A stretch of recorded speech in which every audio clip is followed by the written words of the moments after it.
Hey guys, and welcome to the show. My name is Kgosietsile Mkhwebane, and this is the Kgosietsile Mkhwebane live show, coming to you live on www.kgosifm.co.za, coming to you live again on www.segongane.holdings.co.za/KgosiFM/. We are recording live from Kgosi FM studios, as you can see behind me on my shirt as well.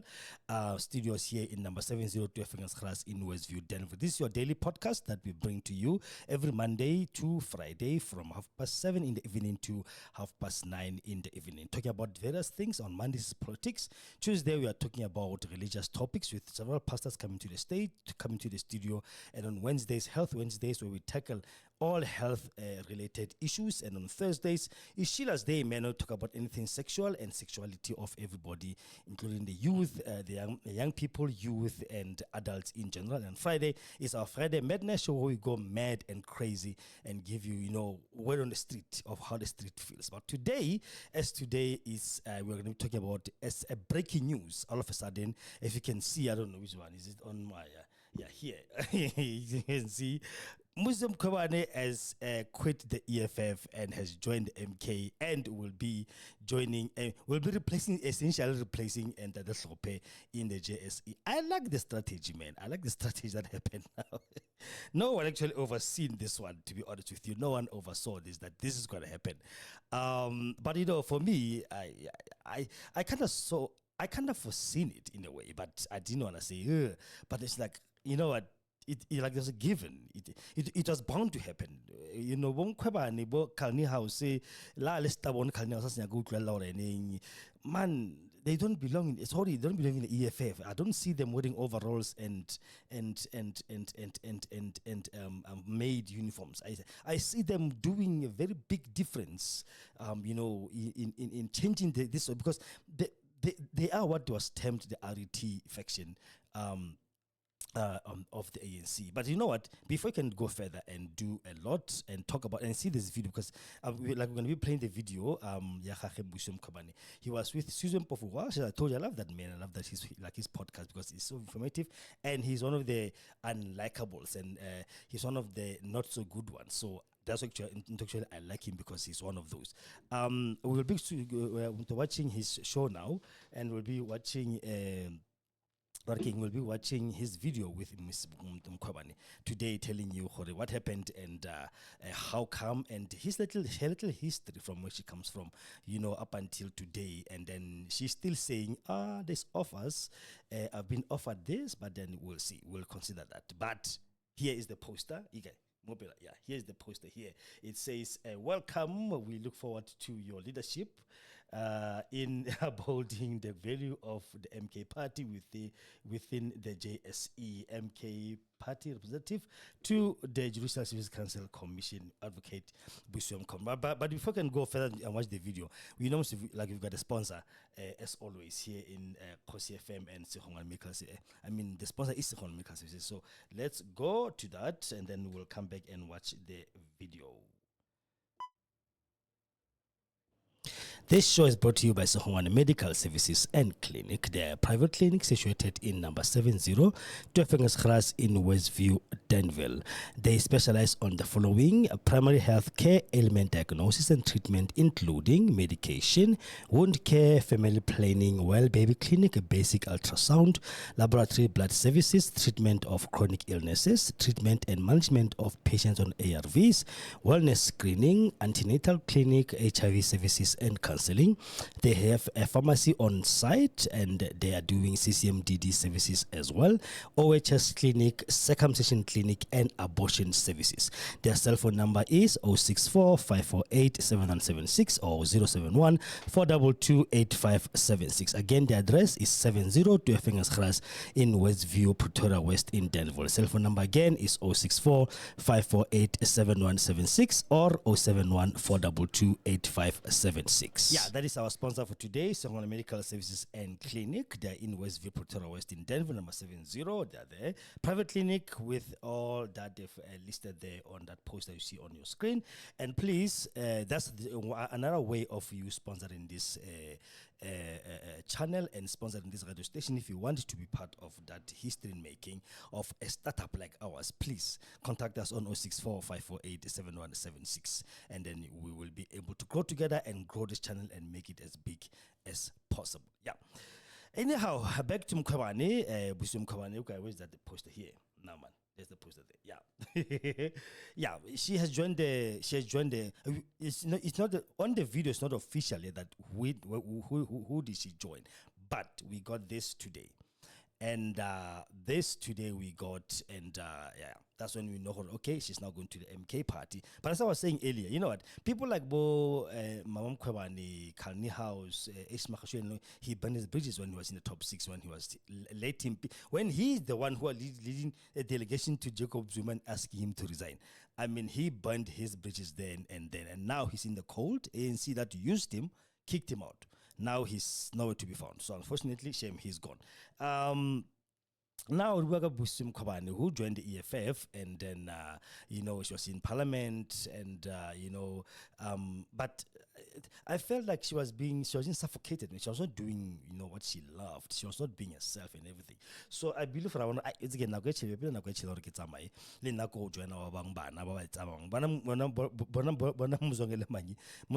was surprised that he was going to be doing two things. He was going to be either the spokesperson of Jacob Zuma Foundation and an EFF MP, or you know, he was not going to do them both, because it's like two rivals a little bit, but not actually exactly rivals. But then here you are. And then he went and joined MK as well.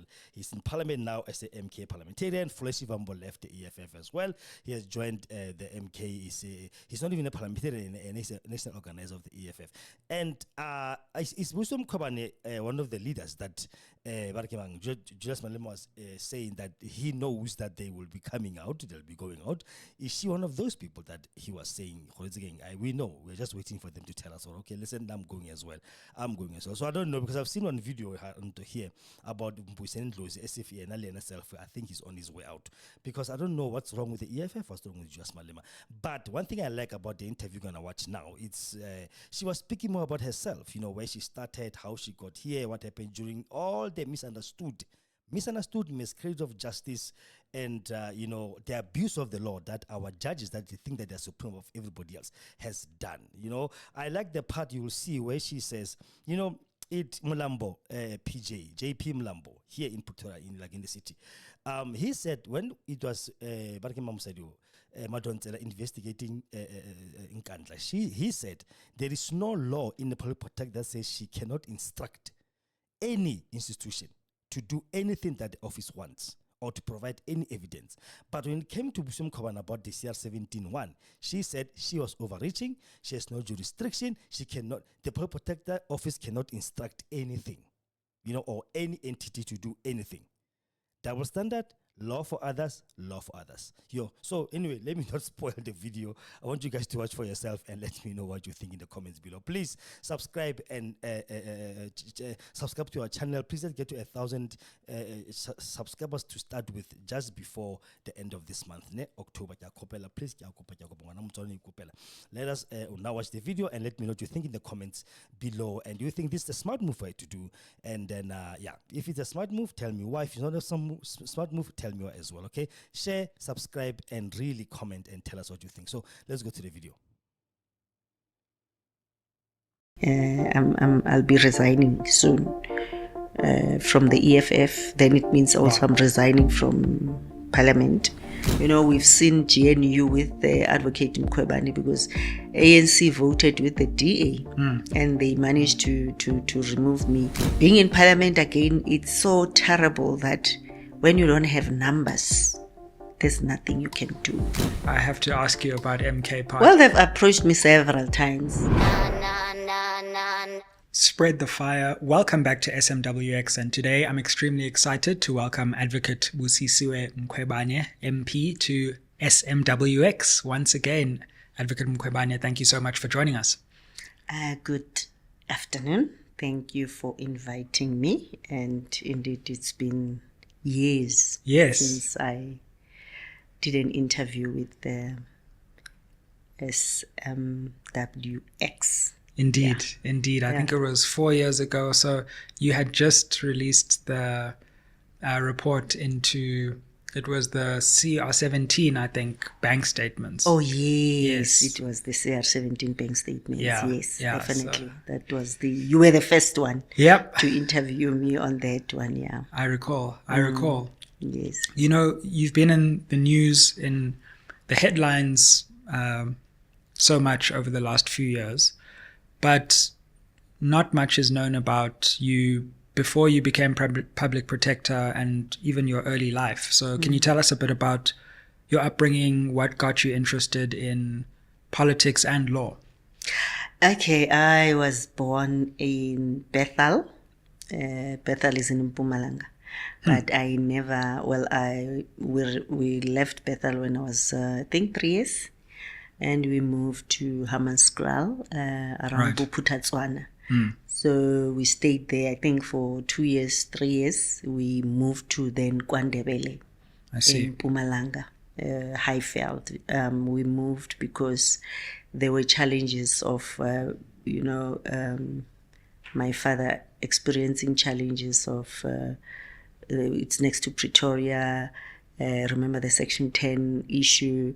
And after that, even within the Bophuthatswana, not being accepted, especially also giving priority to the Batswana and all those. So then when the Ndebeles decided to then move to KwaNdebele, then my family moved there. So I grew up there. I did we were calling it sub A by then. Oh yeah. Yes, and I started in Hammanskraal, but then during the year we moved to then Kwaggafontein.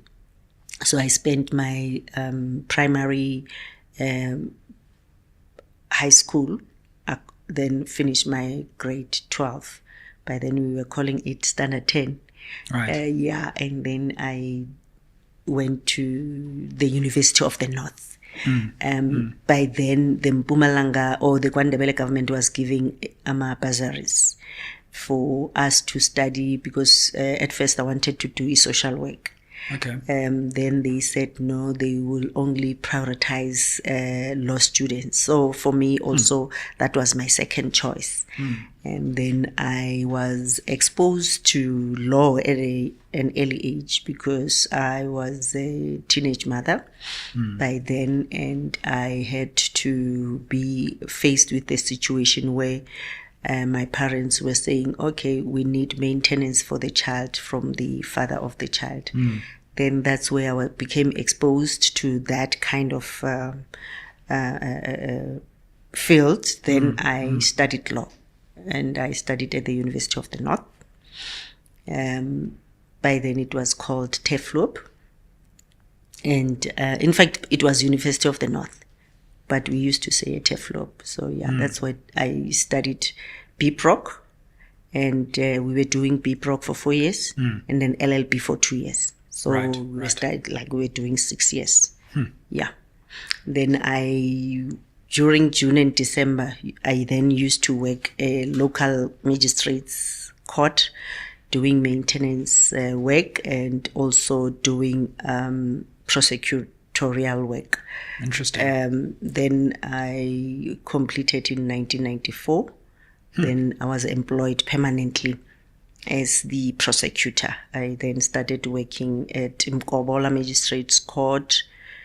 I went to KwaMhlanga Magistrates Court. Then I decided to focus on legal administration. Then I worked at the Department of Justice head office. That's where I was exposed to extradition law, because we were dealing a lot with extradition law, the mutual legal assistance with foreign countries. That's where I started then to also travel out of the country to engage on those issues. I then worked at the Human Rights Commission. I moved from Justice to Human Rights Commission as a senior researcher there. And my experience is more on human rights related work, and especially the protection of the vulnerable groups. I worked at the Human Rights Commission, then moved to the Public Protector to work there as a senior investigator. I moved from the public protector, then I joined Home Affairs as the senior manager or director, refugee affairs. I worked a lot on the issues of refugees, asylum seekers, migrants. That's when I was also transferred to work in Beijing, the South African embassy, there as a senior, counselor. Counselor most likely is the third most senior in the embassy. Then to process visas, permits, and all those. I stayed there for 4.5 years. Then I was back to South Africa, to Home Affairs. Worked there in the research, still immigration. But I was then heading a section where we had to do research for the status determination officers, the ones who are processing or granting refugee status. Then I was then nominated. Actually, before then, I then, because I worked there, I think for more than 10 years, I needed change. Then I was approached to work for State Security Agency. Then I transferred there. I worked, I think, less than 3 months when I was approached to then to be nominated for the public protector position. Then I agreed. Yeah. Very interesting. So that's, the story of my life. So I've been in the human rights related, I have a vast experience in that, vast experience in immigration, refugee matters. Yeah. Are there any cases you particularly remember from the prosecutorial days or experiences? You know, we were doing a lot of minor cases. I would say minor cases because in magistrates court, you deal with assault, common assault, perjury, you deal with assault with grievous bodily harm, a lot of maintenance matters, especially those who apply for maintenance and who default. So I wouldn't say, for me it was one and the same thing. Hence, I decided to move and be exposed to international law, especially extradition law. It was interesting because then you prepare documents relating to the extradition agreements with various countries. So I think that's what I would say. It was your normal cases, which one would do. And you wouldn't say, I remember that particular matter. Yeah. But by then, I must say, it was more of, young people fighting, young people especially, not even old people, not even cases relating to gender-based violence. No.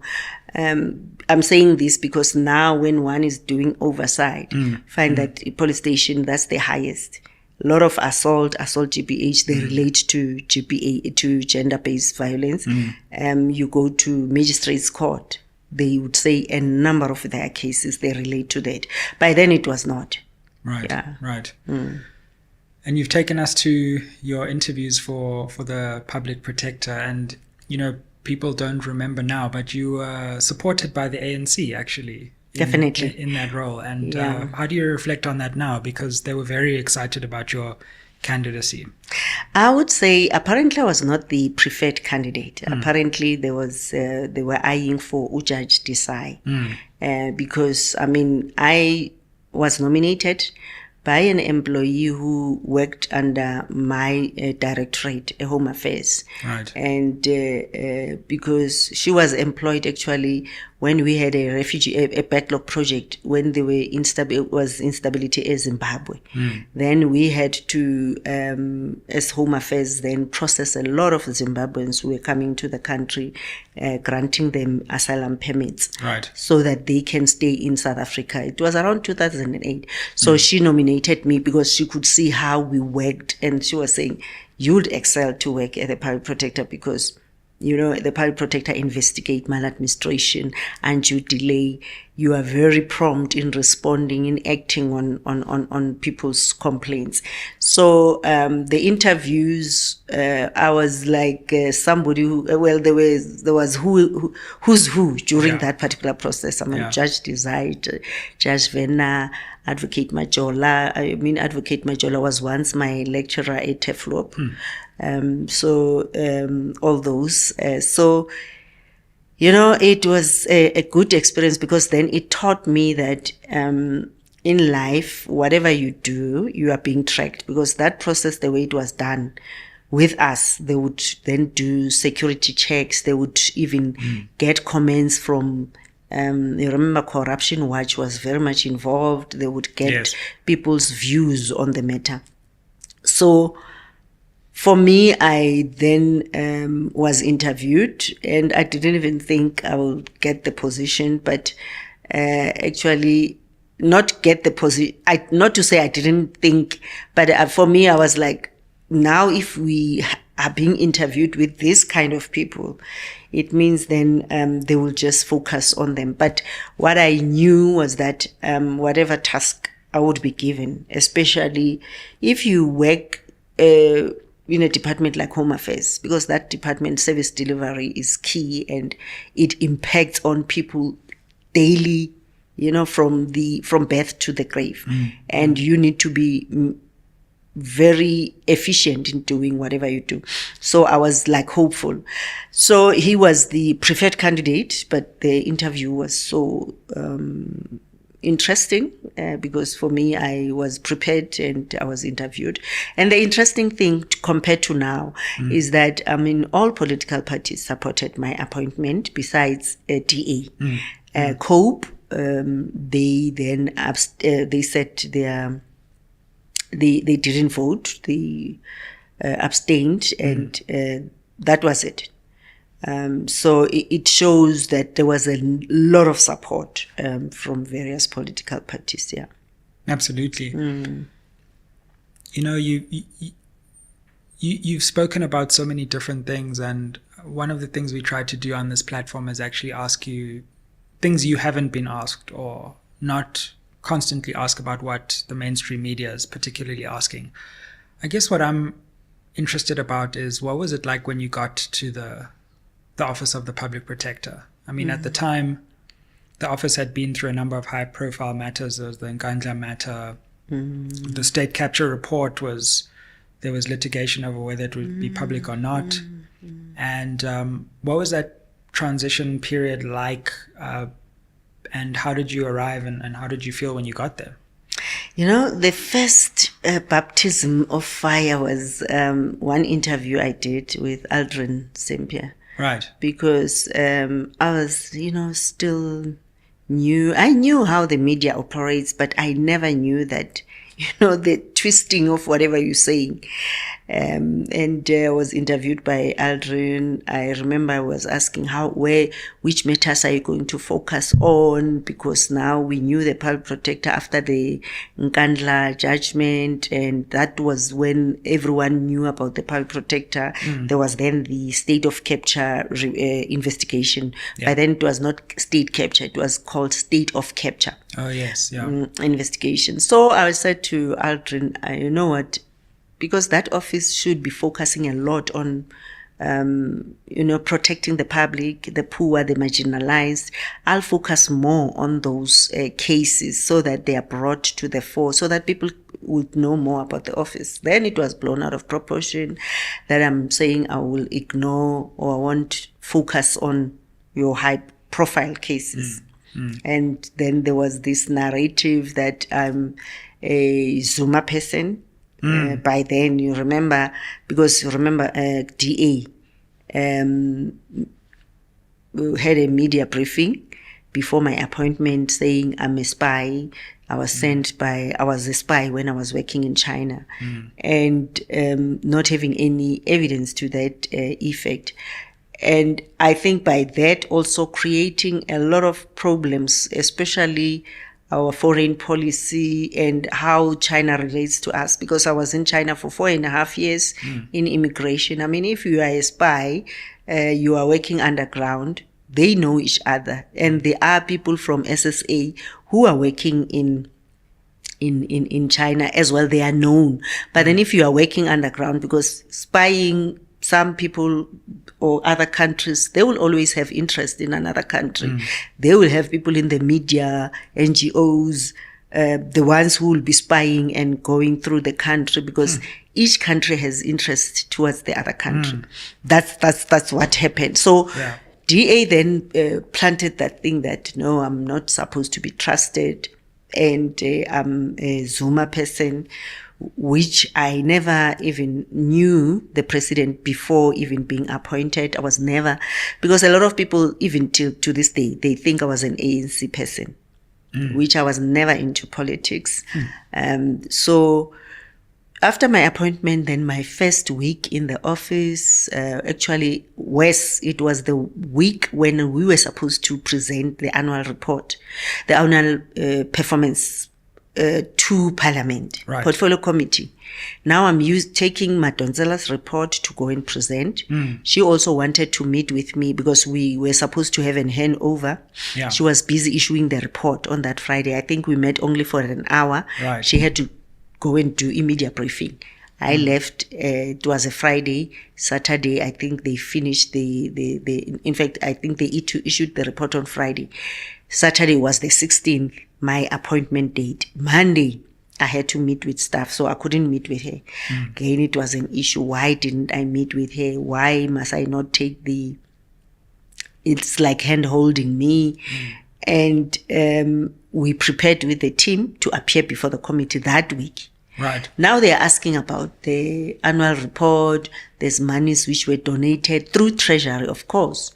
And I'm saying to them, okay, yes, I see that. But for me, I think I would stay away from the issues of donations. Can that cost a lot of tension as well? Not only in South Africa, because there were issues in the American embassy, other European embassy. Why am I saying that? Why mustn't I accept the resources? Because for me is, if you have the public protector and SIU who are supposed to also assist in investigating corruption, and you have that in your NDP, National Development Plan of the country, the 2030 food document, why must you not fund these institutions? Why do you allow foreign funders to fund? Because for me it was like, then they will dictate terms, then they would want you to do things which you are not meant to do. Remember, you need to be independent, you do your work without fear or favor, and all those. Then I was asked about those, and it was twisted that I'm accusing my predecessor that she used foreign funders, but also the issue that the state of capture report, indeed, she requested additional funding. Bravin was the Minister of Finance then. The institution was allocated, I think, an additional 1.something million, 1.5. And then she then delegated a firm of accountants, I think it was KPMG or Ernst & Young, one of those, to assist with the investigation. That is allowed in terms of the Public Protector Act. But then it depends then how sensitive is the matter, because you remember, when we do the work, you need to be vetted, you need to also be very much security conscious. Then I was also accused about why am I saying all those things, whereas they were in the report. Hey, then there was the issue of the ANN7. You remember the ANN7 that I told people they must only watch ANN7. And my issue was, you come into the building, first floor there's TV, ENCA. Second floor is TV, ENCA. Around the corridors. And I'm saying, you know what? This is a free country. People must have freedom of choice. Make sure that possibly first floor you have ENCA, second floor you have SABC, ENCA, ANN7. then again it was blown out of proportion. So everything which I was doing, I then knew that I am then facing this. There's people who are watching over me, and again, not being trusted, because DA put that thing in people's mind that this one is a spy. She mustn't be trusted. I mean, that even led to, well, during the Section 194 committee, I remember one of the witnesses, Samuel, was saying, yeah, how did I know that she has a case of assaulting that complainant from Limpopo? And it was because the applicant lodged a civil claim against the institution. I wouldn't have known. Right. So they thought I'm using SSA maybe to track their communication, to follow them up. So there was that issue of trust deficit, which was also created by the DA and the media then. So I was just the enemy of the media and DA. Yeah. How did you feel when Mr. Janji didn't come back to Parliament? Hey, I laughed, I must say, and I said, sometimes you reap what you plant. And the way he treated me, it was uncalled for, because, all along, because other people now, some colleagues in Parliament would, but why didn't you resign towards the end when you were treated? I said, you know what, sometimes in life you take it that you need to be a kind of sacrificial lamb, or you need to stand your ground, so that some people will then see that it's not what you think in this country. Well, it's not black and white. It's not the ANC which you see. It's not the ANC which you could trust to think that it will defend you, protect you from being oppressed. Because I wanted to show the people that I'm staying to expose this evil system, because we're fighting against the system. I think when you were interviewing me then 4 years ago, remember I told you that this is a system which is so organized, and it's so organized in such a way that it's choreographed, because whatever I was doing, when you issue a report, then you have media interviews, then you'd find your responses being in their affidavit when they take you to court. Even judges believing that instead of focusing on the law and the facts, and I also made sure that throughout my journey, and even now, going to court and being, insulted, that I'm wasting resources on, that I'm doing because I wanted to make sure that whoever is the head of a Chapter 9 institution after me, I'm just creating a space where they would do their work without fear, favor, and without also being subjected to what I was subjected to. But then unfortunately, people don't see it that way, but I'm glad that others are seeing it. So Janji's behavior was so disappointing, because remember the late Dina Jumat-Peterson, who told us that this was a member of the committee, that they were going to change the process because time is now running up. Now your legal team is not paid. They have withdrawn, the attorney has withdrawn. Now they were fast-tracking the process so that they can finalize the Section 194 inquiry. And Janji is said to have then asked for a bribe, which matter is still delaying, and the police are investigating, but there's all the proof which we've submitted. But again, how the committee was protected, Janji, Majordina, who were mentioned in the communication by the late Dina Jumat-Peterson. So, when people also, when you give them the information and others were not trusting, no, it's not true. But here's the recording. This is what she said. Yeah, but Janji, I don't know where he is now, and I hope he sees now that sometimes it's not worth it to allow yourself to be used and to just trample on people's rights like how he did. Because as a member of Parliament, you should be making sure that you protect institutions like the public protector, because they are there to protect the poor, the marginalized, people who cannot litigate against the well-resourced state power. Yeah. Yeah, absolutely. He seemed particularly opposed to you. Of course, he's denied all these allegations and said, he was impartial, but his actions often seem to suggest a particular direction. And of course, just from a legal perspective, I was always interested in the Section 194 because on the one hand, it had to almost act like a court, but it was full of politicians who are party politicians. So there was always that tension between, on the one hand, trying to conduct an independent fact-finding, and on the other hand, predetermined political outcomes which came from party headquarters. Definitely. That was done. I mean, my issue was very much political because now they didn't want me to investigate, because all those complaints, by the way, were lodged by the DA. The ones where Pravin Gordhan was involved, DA and EFF then, who lodged the complaints, especially the complaints under the Executive Members Ethics Act, the CR17 investigation. That complaint was lodged by DA. And remember, I was accused that I'm protecting Zuma. There was no complaint I was investigating against Zuma. I'm protecting the so-called radical economic transformation.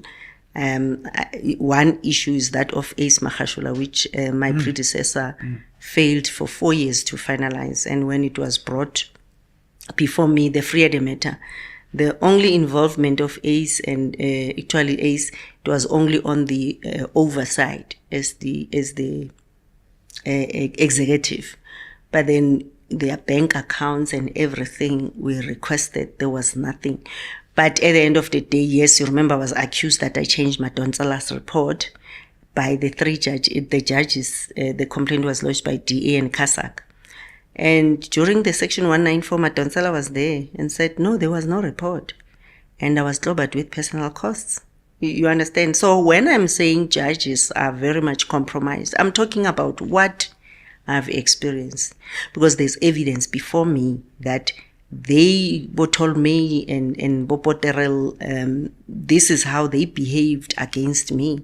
But again, listening to mainstream media, how I'm being portrayed and taking decisions based on who is involved. And unfortunately, that even led to people now persecuting the legal team, which is standing or stood by me, and now playing the man instead of playing the ball, and blaming Advocate Mpofu, Matlape, Advocates Kakane, I think even Bongalwane, remember during the Section 194 committee, Bawa, splashing all the legal fees. That caused a lot of problems for families, and you do that against your colleagues.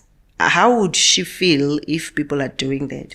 And it's based on facts and something which I'm experiencing, and that's why when that matter was even thrown up, struck off as SCA, because that judge was not interested.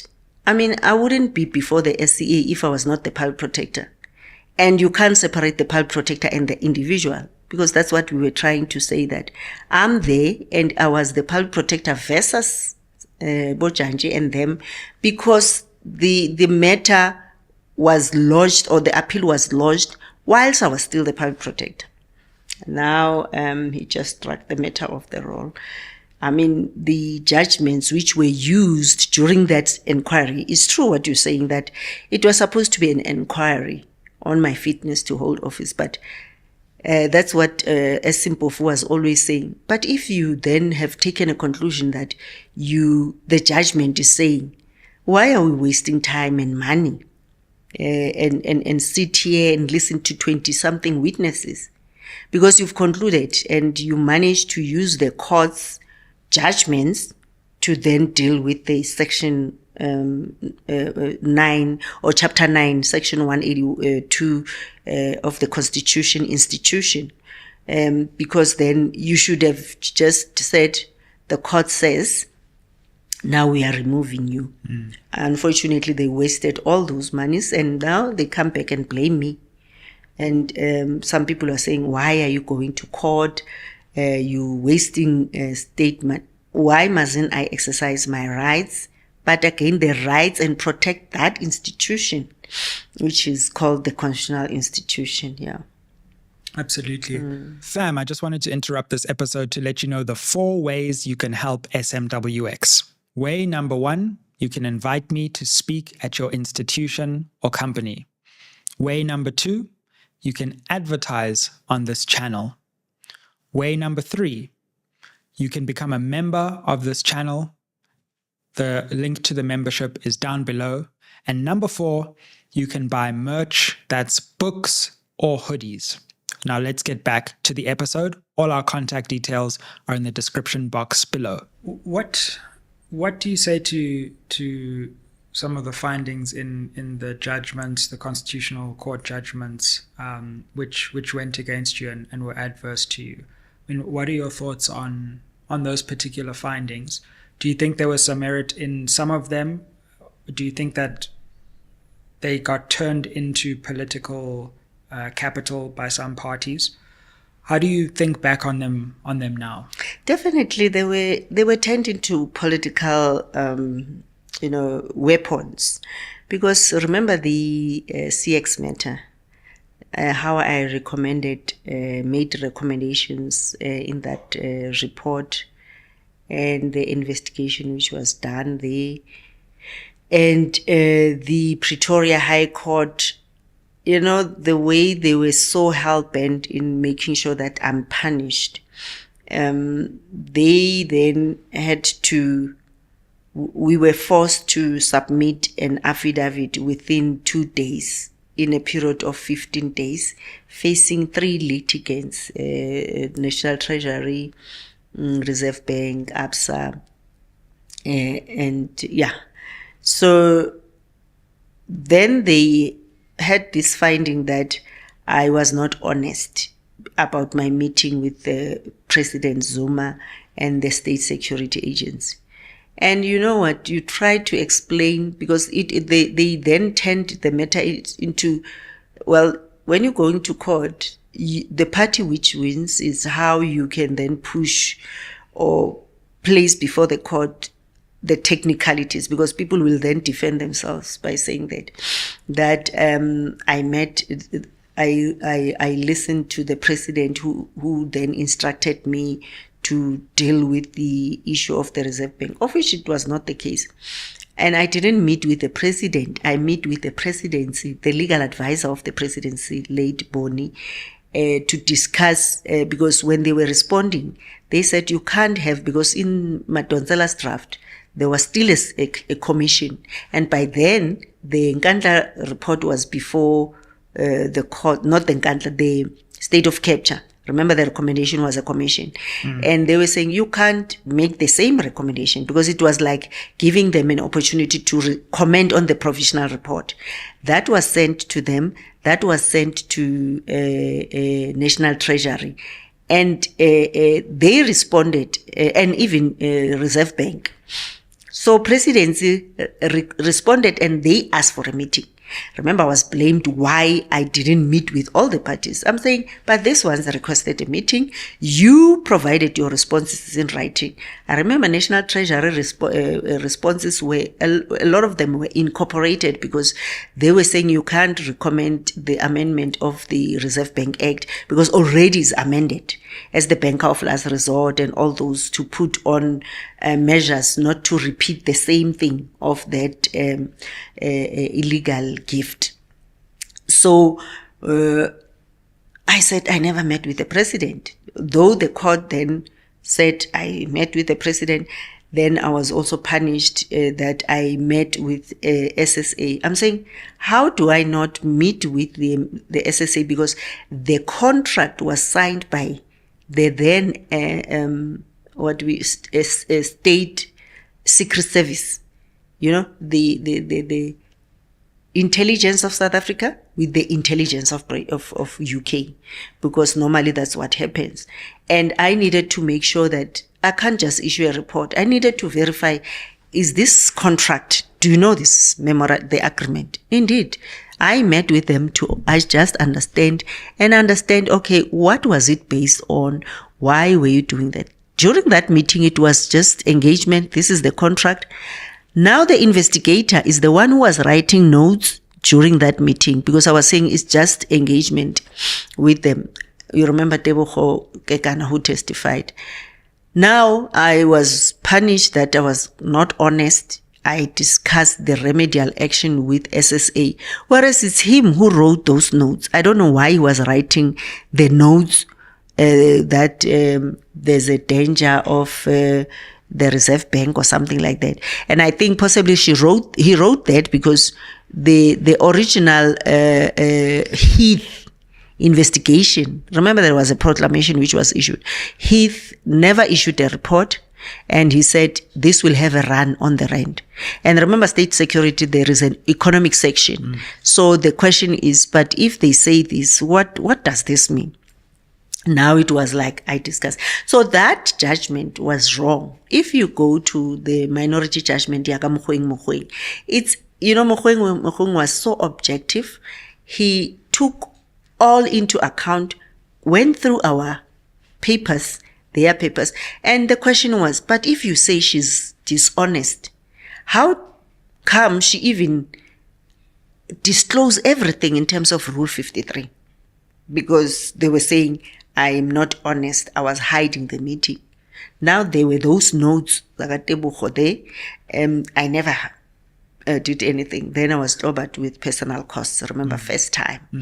And contrary to what Section 5 of the Public Protector Act is saying, that you have immunity from any civil litigation. But then that's when my problem started, because every litigant against the Public Protector report will then say, we want personal costs.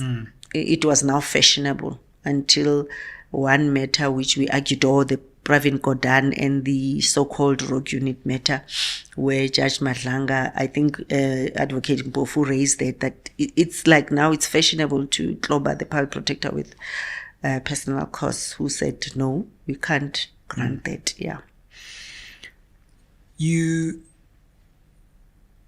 been under huge pressure in terms of the cases that have been brought. More personal costs have now come out subsequent as you've left the office. I want to delve into that in a bit more detail, but before we get to Judge Punan's judgment, because I think let's put that to one side, you've said that you actually don't feel you have faith in the judiciary. You think that they've been biased against you. Why do you think that? Start with Mlambo, JP. During the so-called state capture report, it said nothing in the Public Protector Act prevents the Public Protector to instruct any state institution on what to do. Remember, they were having issues with the violation of usurping the powers of the president in terms of Section 84 of establishing a commission of inquiry. Yeah. And there were some matters which were referred to NPA or something like that. And indeed, the Public Protector Act is very clear that you can refer a matter to any other institution during the investigation or on completion of the investigation. I did the same thing with the CR17 matter, where I referred the certain parts of the investigation said to NPA and even the rogue unit, the so-called rogue unit matter. I referred the other elements to the NPA because that matter was before court. Pillay, Richter and Van Locherenbeck were appearing before court. So I thought they will proceed with that. So then Lambo, there's a recording. History has no blank pages, where it says Madonsela was the Public Protector, nothing in the Public Protector Act. Then with me, no, you can't do that. That's firstly.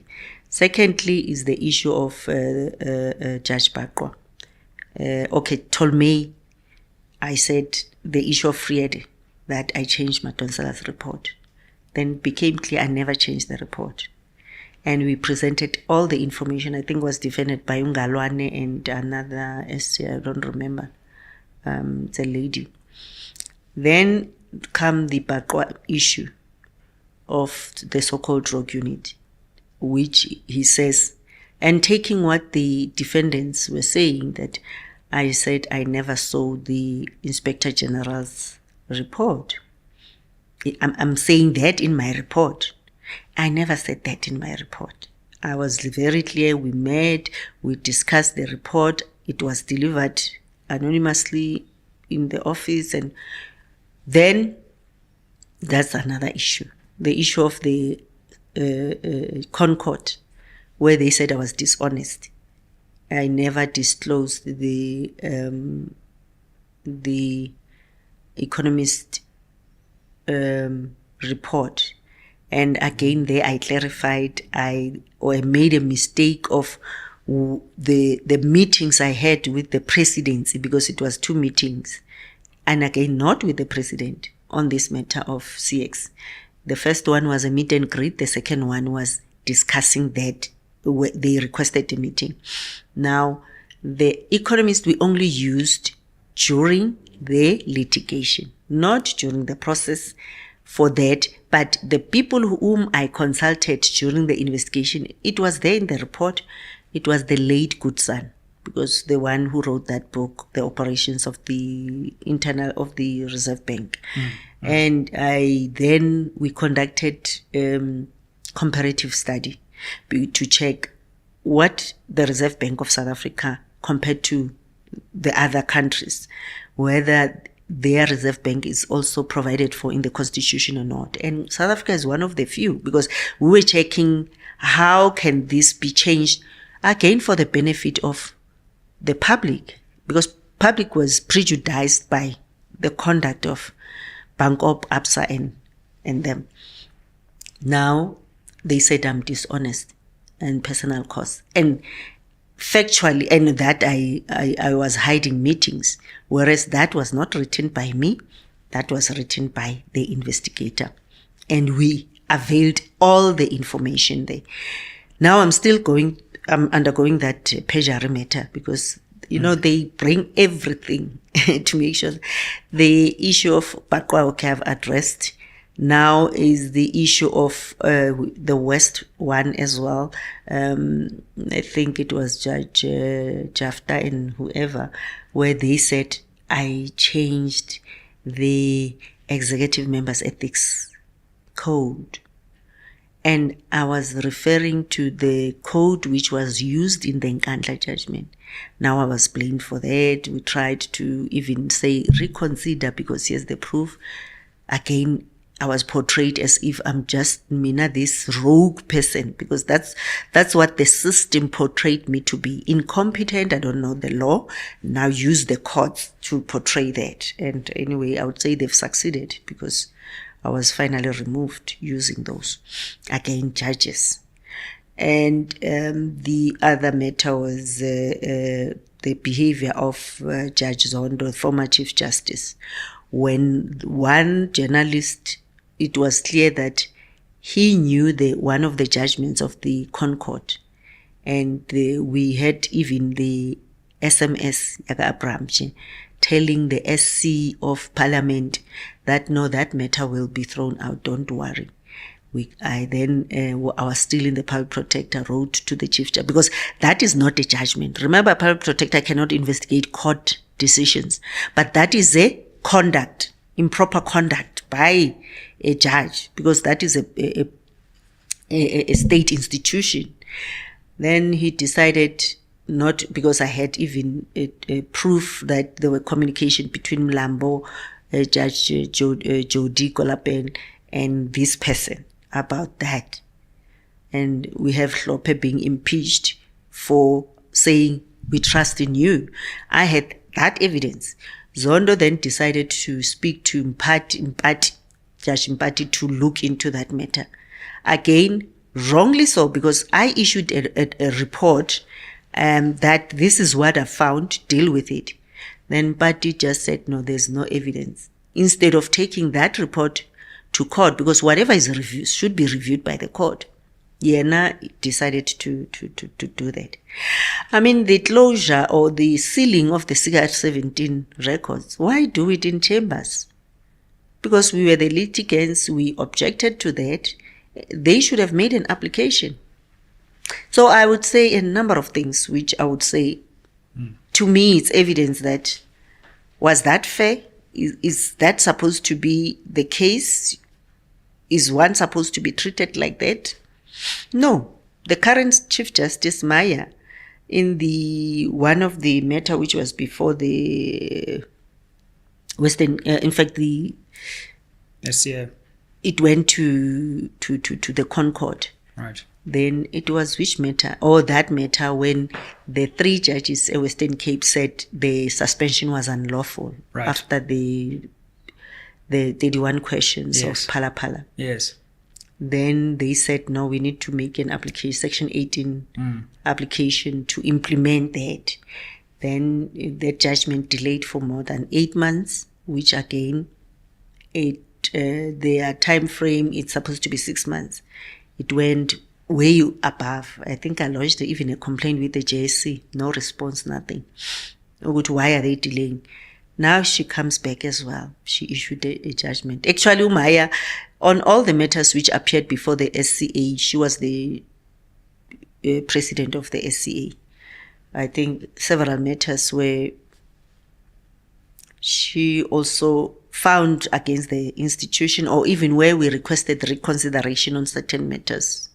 She never. This one, there were things you mentioned during the judgment that actually even bringing the issues about Basing Kabinde, that she was appointed, she found prima facie, which was nowhere in the papers. We were dealing with purely the issue, Uguti, the suspension, was it lawful or not? And I must say that matter is before the AU Commission, especially to whether the National Assembly was it correct to use a judge to conduct against the state, a Chapter 9 institution now, not the president, a Chapter 9 institution. So we're still waiting for the outcome. So for me, those are the examples I'm giving. Appearing before Bonan, he was so dismissive. So, I mean, you just go and listen to that. You don't give an applicant an opportunity to present their case. Well, I think he wanted to just dismiss immediately. But then we presented our side. Then at the end of the day, you're striking off the matter, but you go ahead and write a judgment. You are attacking your colleague because, I mean, in the legal is it fine? Is it proper? Why are you doing that? Instead of just striking off the matter and that's it. Yeah, well, to be fair to all of these judges, they dispute this. And I must say that, and I'd be happy to bring any of them on to chat, and I'm sure they'll come one day. But one day, yeah. I do, you know, this channel is a little different to other channels where we don't try to, you know, keep coming up with our own ideas. We allow our guests to speak. Yeah, which is so good. Sure, and allow the public to make up their minds. I must say, and I'm biased because obviously my father was involved in the litigation, I was a little bit stunned by Judge Poonan's judgment, where he basically insulted, you know, legal practitioners. It's okay to disagree. Exactly. You don't have to win, but I found it a little much to insult people's intelligence and that kind of thing. However, of course, you've come under some fire for suggesting that there is a racial reason behind some of these judgments, or maybe that's misstating it. You can put it in your own words. Chief Justice or Maya or the judiciary, I can't remember who came out and actually criticized you for that. Is there anything you want to clarify about those remarks? Do you think they were taken out of context, or do you think you maybe went too far in suggesting that South Africans of Indian descent are, I don't know exactly are biased against you, for example? It was taken out of context. I was saying the people who were involved in my persecution, because I was linking it to the late Pravin Gordhan, that unfortunately he was because the way he treated me whilst I was still the public protector, and when complaints are lodged, I don't know what was I supposed to do. But for me, it felt as if he is the one who, after him, everyone who's been used throughout the process. I'm not mentioning Indians generally. I mean, there's a lot of other Indians who called me. Others are members of parliament, and others like already wrote even an opinion to say, but there's nothing here which says this person. I was not generalizing. I was mentioning individuals. And those individuals are indeed of Indian descent. Because for me, it was a concern that all of them, I mean, all the witness like who presented, there were more than 50 people who wrote to the committee wanting to go and give evidence of all races. But they decided to choose Van Logerenberg and Pillay. There were all others who were able to say, we were protected, our matters were dealt with. Yes, there would be those who will come and say, I was not happy because my matter was closed. But they were not given an opportunity. I remember even there was some organizations of lawyers and whatever who were prepared. They never allowed them. So those individuals and even members of parliament, or those staff of the parliament, they are Indians. And I'm not saying they were racist against me, or I'm racist against them. I've got the right of freedom of speech, and I needed to indicate that it's a concern for me. And even appearing before Judge Bonan as well, the attitude, the way he treated not only me as the litigant. I mean, after telling my legal team, telling him, this is the husband to the complainant, this judge who commented like this, who's facing charges of bribery, you don't listen to that. They proceeded being, I was sick. They proceeded without my legal team. Then you come back and attack one of them. So I'm not generalizing against Indians. And unfortunately, DA has lodged a complaint with the ethics committee. Then they want me to respond to that. But I know that DA is not resting. They would find anything against me, and even the ANC, because the current president also, because some people, they would, well, it's what has been ingrained in them. It's as if me now I'm fighting President Ramaphosa, and of which is not the case. There were complaints which were lodged. There was evidence, damning evidence, which is there about CR17. All those millions which were donated, those people are benefiting now. What do you call that? I've exposed it.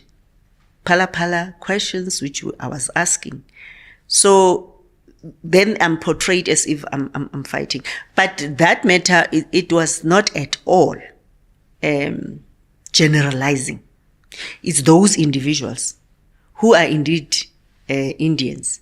And I'm saying it's a concern because the way they behave. I mean, for them as well, the staff, especially the legal advisor, the legal opinions which she gave, and the way they were giving, there were instances where we would say, no, that's not true. That's not how we said, and just mixing everything just to suit a predetermined outcome. That's factual. It's not that if you read it, it's simple English, and unless I'm not an English speaking person, but I was just saying, this is the pattern I'm seeing. I'll come back and say, because that's what I said. Then if I'm saying, I'm also seeing this pattern, I'll be accused, because if I say, you know what, the speaker is this ethnic group, Janji is this ethnic group, this one is this, then again it will be like, you are racist. am I not free to, don't I have freedom of speech? And I mean, I'm not violating any person's rights. But I said it that, I mean, generally, I apologize if people think that I'm attacking any nationality. But that is very clear. I'm not attacking any person. And I mean, in South Africa, it's race-based, whatever we do. You go to Home Affairs, are you black, Indian, or colored? You go anyway. So what was I supposed to say? Maybe mention their title. I don't know. In terms of the future, you're an EFF MP now. Yeah. We've had a major election. There's a new coalition government. Yeah. What? That grand coalition, yes, though they don't want to accept, which is very much disappointing. I mean, it's for the public as well to just say, are they happy with what has been done? Because I don't think people voted for GNU, and which was wrongly constituted. I mean, we've seen the agreement they had with DA, Helen Zile's behavior, how he controls them. And worse still, that process started with me. I mean, as Judge Hlope will say, we've seen GNU with the Advocate Mkhwebane because ANC voted with the DA and they managed to remove me from office. And now they are working together. And it's so difficult. I mean, working in Parliament, we could do more if we had black parties, progressive parties, to change the status quo. Because unfortunately, with the current position, or 30 years after so-called democracy, the situation is worse. I mean, people don't have water, unemployment is so high, electricity expensive, basic things which people need. Our lives are not changing, and we busy insulting. And because for me is, if we can work together and change the lives of the ordinary poor people, that will help. So now, being a member of EFF, remember after the removal, then I waited until my term officially ended on the 16th of December, of October. Then I was approached by EFF and I could relate with their policy, 7 cardinal pillars, because that's what I would want to see, change the living conditions of people, the poor and the marginalized. And that's what I've been doing as a public protector. So politics is not my space, and that's what I said when I joined, and I'm still learning. Being in Parliament again, it's so terrible that when you don't have numbers, there's nothing you can do. Even in municipalities, they don't care. These people be ANC and DA. I mean, Tshwane, look what terrible performance of DA for the 8 years, where they don't care about Boamaskral and whatever, people are dying, diarrhea and whatever, they are just focusing on the whites-only suburbs. So now the reality hits, because the impact I used to make as a public protector is not the impact which I am currently making, because I'm an ordinary MP responsible for the justice portfolio and an alternate in the minerals, but in the structure as well, they are people who've been there, who, there's seniority, there's commissars. Now, you need to, limitations. So that's why I said to you, the next step is that I think I'll be leaving. I'll be resigning soon from the EFF. Then it means also I'm resigning from Parliament. And then I'm just weighing my options where I can move towards doing. I know in South Africa, one lady was even saying to me, you know what, I wish you could just go out of South Africa and apply for asylum somewhere, because whatever you do, when you are being attacked, by the state, because I mean, in asylum seeker, you need to be persecuted by the state. So I'll be resigning. That's the issue. And I'll move to something else, which will just maybe move me away from that position. I think I can contribute more somewhere else than where I am. Yeah. I see. Wow, that's... I should have started there. Yeah. What lies behind that decision, and have you had any further thoughts on where you want to go from here? Yeah, I wouldn't say for now. I'm still just checking the options. What to do and focus on. There's a lot of offers. Unfortunately, they are in politics, and I'll see, because one has to eat. Yeah. One, you have debts. I've got children. Sure. I must leave. Yeah. But I would have loved to just focus on helping, people, especially the professionals who are persecuted, in this country, especially Black professionals, focus on the foundation and all those, and just check what I can do. I would have loved to possibly work for, UN, AU, focus on human rights related issues. But reality is, it's not possible. Yeah. Fam, you asked for some SMWX merch, and we have delivered. I know you're always looking for ways to help support and grow this channel, so why don't you buy yourself an SMWX hoodie? Super comfy, super warm, and you can represent SMWX. You can check the link down below for how to buy your SMWX hoodie and help build and grow this channel so we can bring you more interviews, more analysis, and more educational insights. Now let's get back to it. Yeah. How do you feel about the EFF now? Is it an acrimonious thing where you don't have positive feelings towards the party, or? No. Definitely the party is the way to go, because their policies are brilliant and excellent. And if they could be given an opportunity to run some municipalities and even run some departments, they are excellent. And it's a question of saying, I think the contribution I could make, I feel I'm not fully utilized in my expertise.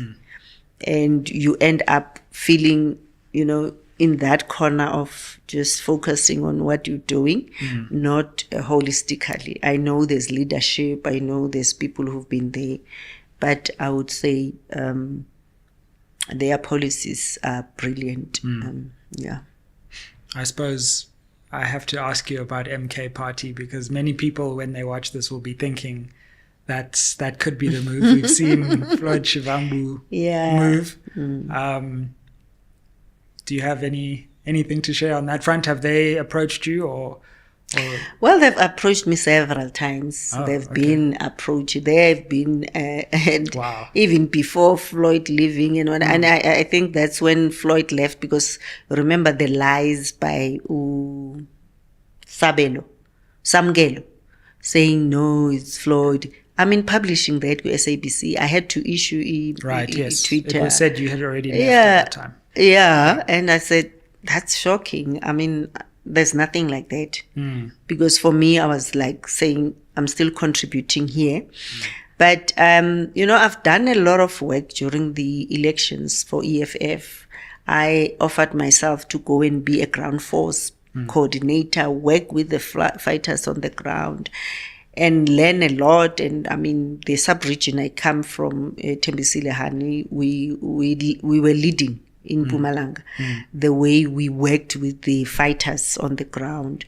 And for me, it was still saying I can do more and work with them. But I think I have done my part, and there are certain things which I think possibly is not for me. I mean, like any other organization, especially political organization, this issue of democratic centralism, because once a decision is taken, then you'll have to follow. And I think possibly that MK, their policies are almost similar. They don't differ much.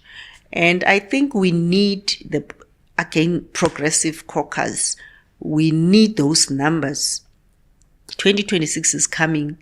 And I mean, saying that because being on the ground, knowing what happened during the elections, how we were making sure that the numbers, the counting, a number of votes were kind of, the IEC was so inefficient, and it cost us a lot. And MK managed to get some numbers, and I don't have anything against them. It will depend what do they, if they're still interested, or I'll see. Yeah. Well, Advocate Mkhwebane, I hope this won't be the last time. We mustn't wait 4 years in between the two interviews. But we really thank you for sharing and being so candid with us, and in fact, surprising us with some news that we didn't expect. But we really appreciate you joining us. Thank you so much. And thank you. I know your father will say... Yeah, because I know, actually, but I think there are some things where you'd feel you can contribute more, you can do more, and Well, you've taken your decision, so wow, I think this interview is gonna. I always say this, but I think we're both gonna be in a lot of trouble after this interview, so. Because of what you said. Yeah. I know, but I think that it helps because we need dialogue. Sure. Sometimes people are just blowing things out of proportion. Yeah, sure. If somebody else says it, it's fine. But I think this needs us to just dialogue on these issues. Absolutely. Because why must we be afraid of saying anything? Actually, I've been, Minanje, whatever I say, it's just blown out of proportion. Well, we look forward to your next steps, and thank you so much for joining us on this platform. We appreciate your time. Thank you.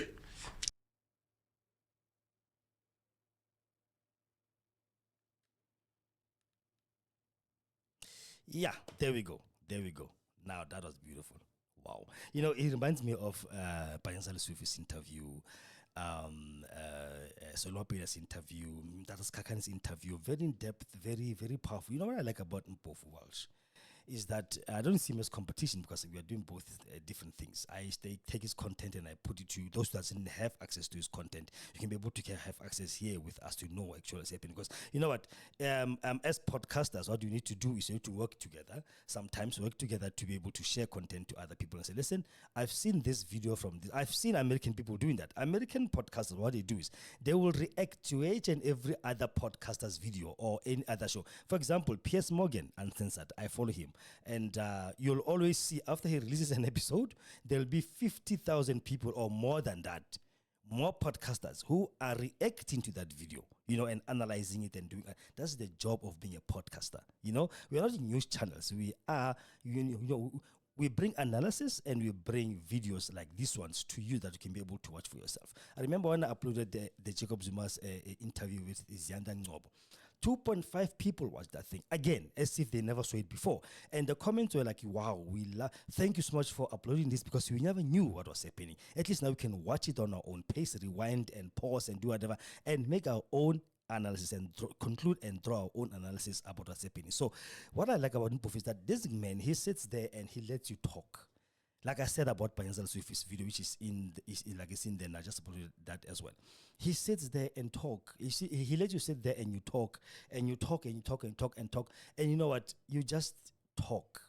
That's what I like about it. You just talk You talk, and then he doesn't, he see here. It's not that typical interviewer that like the news ones, the ones that where they'll be. It's like they're looking for something. He just wants you to express yourself and tell him exactly what you're feeling. Beautiful, yeah. So anyway, back to the video. Now I saw it coming, guys. I don't know what about you. I saw it coming that Busisiwe Mkhwebane was never going to last in that. I don't think. And Kalni House was on Twitter this morning, and he was like, "Oh, what a waste! This is a terrible mistake." When he saw that Mkhwebane was now was quitting EFF, and someone in the comments says, "You are next." I said, "No, I'm forever EFF." I'm like, "Okay, it's not a problem, If he has found a home in the EFF, so be it. Hopefully he will stick and he will stay as long as possible." But for me, I saw it coming because Busisiwe Mkhwebane was wasted in the EFF, man. She was not the leader that she is in there. Not to say people in the EFF are not given a chance to be there. No, there's a lot of women leaders in there. But from Mkhwebane's caliber, that woman has a track record of a lot. Did you hear he worked for SSA, she worked China, she worked as public protector, as we know, she worked Home Affairs, immigration, a lot of things that she could have been used for to improve the lives of our people. But instead, she was squashed. Imagine judges using everything they can just to attack you and to make sure that you don't go anywhere. You present them with evidence. Here, Janji was asking for a bribe. Janji wanted a bribe. Here's evidence. And then a judge said, "Nah, there's no evidence," and dismissed the whole thing. And on top of that, dismissing it with costs. As if Mkhwebane was acting on her own or she was acting as a private lawyer, like the Limp of Wood. If somebody's acting on their own and not representing an office, we cannot separate between the office and the individual. Because if the office fails, we look at the individual. Don't look at the whole office. But if the office succeeds, we want to look at the whole office and say, "Oh, the Public Protector's Office has got an unqualified audit." Halere Mkhwebane has done a very good job. You are saying the whole Public Protector. That's being hypocrites. And just to sit down and listen to this woman over and over, because I was rewinding this video over and over again, listening to her story, slowly, analyzing everything and articulating anything and telling you the truth. And I know many people will never believe what she says, because people just want to take what News 24 tells them. What ENCA reports, they want to take that. They want to take everything on face value and say, no, she was called incompetent, she was called corrupt, she was called anything. Every white person hates this woman because she's one of what you call the black excellence.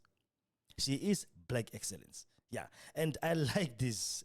For me, her move is very much welcomed. Her move to the MK party, it's very much welcomed. I love it. Thank you, Mama. Thank you so much. Welcome to the home of people that really know what they're doing. Because you know what? You can call them artifaction. You can call them whatever. It's up. We have people like Brandon Molefe. We have people like Montana. We have people like Montana. We have people that I think he's gonna move there very soon. We have people like about Dr. John Hlope. People who know what they're doing, but because the system didn't want them to succeed, the system labeled them corrupt, labeled them impeached, labeled them incompetent, labeled them delinquent directors. They labeled everybody that was against them. I wanted to change lives of our people as not deserving of any respect in any shape or form. But here they are today. MK party is reclaiming back RET, thank God, which, by the way, is an ANC policy. It's not a faction in the ANC like the main media of this country has tended to be. There we go. Mkhwebane is in the MK party. Thank you so much, Mama, for joining us and really making a difference. We hope and we believe that they thought by taking Dr. Hlope out, the MK will be. I like Jacob Zuma, bro. I love this man. You know why I love this man? I love him because this man knows what he's doing. This man is one formidable player you can never play chess with. This is when we talk about calculative chess move, we talk about this man. Look at what happened to Hlope. Hlope was like, okay, brother, you can't. Even, a court of law a court of law had to overreach. Do you know how this country sometimes works? It's so disgusting, and I'm telling you why. There's law for other people, there's law for other people. As a column, NPA said it's not going to prosecute Bargimang Tatu with all the evidence. NPA says it's not going to prosecute Cyril Ramaphosa. They're not going to prosecute because there's lack of evidence. I keep banning evidence saving. Because the question is the money was inside the sofa. That is evidence enough. It was stolen 2 years ago or whatever years ago, and no one reported the theft. That's another evidence. What more do you want as NPA? You understand what I'm saying? What more do you want as NPA? But then no, they're not going to prosecute him. But they can be able to run after John Hlope and issue an order that he must be removed from a parliamentary committee, from a parliamentary thing that, is supposed to be the third arm of the state. That's supposed to be independent. The court had to overreach to remove a person because they know why they are fearing him to be in there. But Jacob Zuma style, silent, come Hlope, resign Mfanaka, it's fine, and then we're going to give me another bomb. Ashum Mkhwebane thing. Now they've got one other person they hate the most. I don't know what they're going to find this time on her and try to remove her. But you know what? We need this progressive caucus to stand. Malema just have to swallow his pride and join the MK. Let it go. There's whole different groupings. We've got one common enemy now. The GNU, the ANC is trying to make our enemy, and the DA. We need to stand up and really say, now as black people, we stand up united as one, because divide and conquer, that has been their strategy forever. And they've, they have succeeded for years based on that. Divide and conquer, divide and conquer, divide and conquer. So we need to stop this thing of divide and conquer, guys. We need to stop it. And the only way for us to stop it is to form. Remember Kimangana, who was she? Honorary win, Mama Sisulu, Mama Linio Sisulu. Or we need a black caucus. We need a black, you need to unite as black people and become one. Instead of UDM there, what were they? So as now GNU came in, poached the Bonobo, Bonta de Holomisa. When was the last time you heard Holomisa talking about Amasel? When was the last time you heard Holomisa talking about Amasel?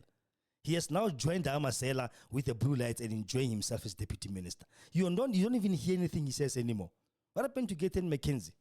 The one who was always up there shouting all the truth, the top of his lungs, but now he's busy being a joker of the whole GNU. Because they've got the bread, man. Because they've got what they wanted. Because they are now part of the Blue Light Brigade. The same DA that was so hypocritical and so critical about this bloated cabinet, but now they've made it bigger than it was before. Because now they are part of this thing, eating as well. And fulfilling their long life dreams of being rulers again in democracy after being taken out in 1994. So we need people like this one, Mkhwebane.